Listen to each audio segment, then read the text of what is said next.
Hey guys, it's Heidi, but you probably knew that because you're watching it on my webpage. But this is my friend Taylor. She's joined me here today in my bedroom to chat and tell her story.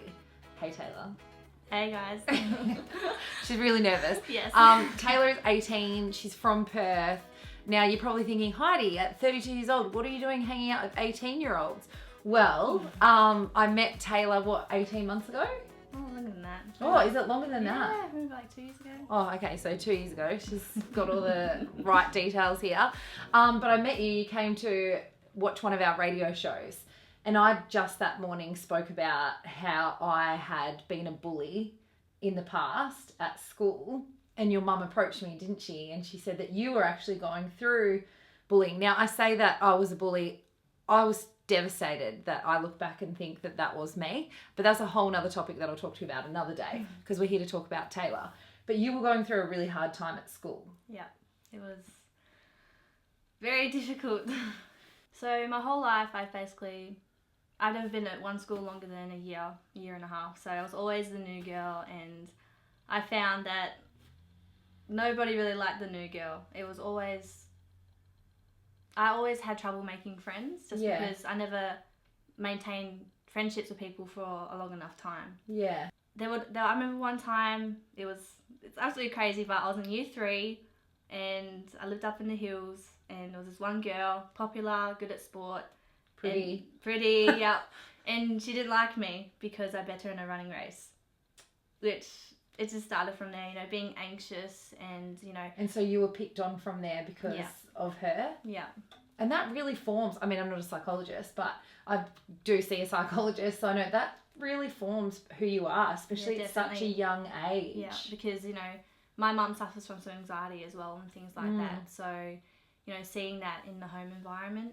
So I'd go to school and I'd be like, oh my God, I go home like, if people don't like me, I don't understand why they don't like me. Go home in tears and, and I had my sister Maddie, she's about 18 months older than I am, and she was the pretty popular, awesome one. She's awesome, she honestly is, but it was always people compare us, and it was difficult, and so I just became in that habit of, why don't people like me until...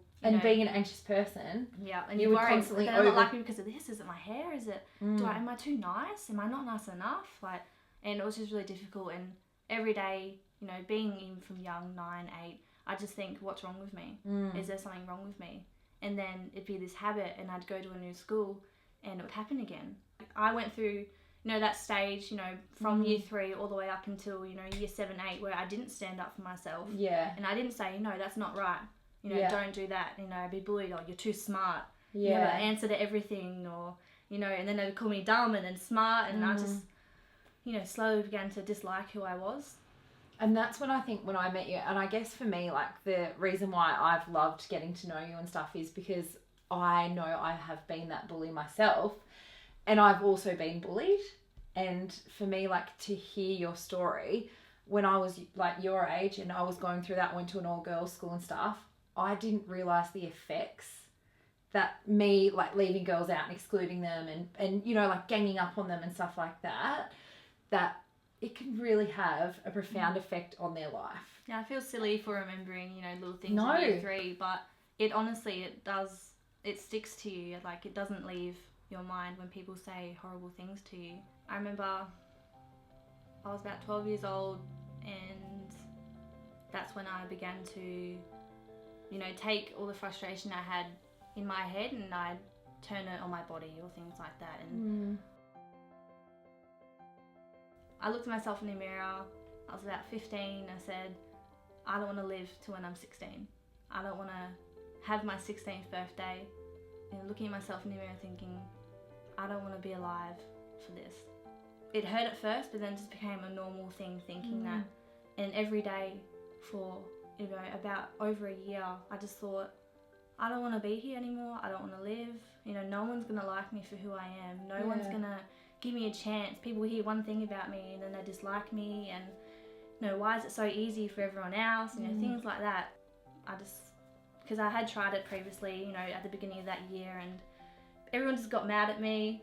And well, you know why? Because you're so Yeah, awesome and like, and I know, but you don't yeah. see that. You think I was so blind to how it would affect people. I know that it gets sad, but I didn't think about how much it would honestly hurt. Because if I think about anyone that I love or care about, I would be absolutely shattered. You know, it was my little sister who found me, and that absolutely breaks my heart. It's just the one that you set out. the one who I set out to set an example for, Yeah. and she's the one that had to come home and see me like that. I think how crazy I am for being able to do that for so long and not get away with it, but act okay. And think that was okay to do that to yourself. Yeah, and you know, I think about my little sister, and she's, you know, the same age as, you know, a little bit older when I first started doing that, and I think, there's so much more she can do to help herself than do that. And that's why I was like, I have to write, I have to do something, because I don't want her to ever go through that. Yeah. So.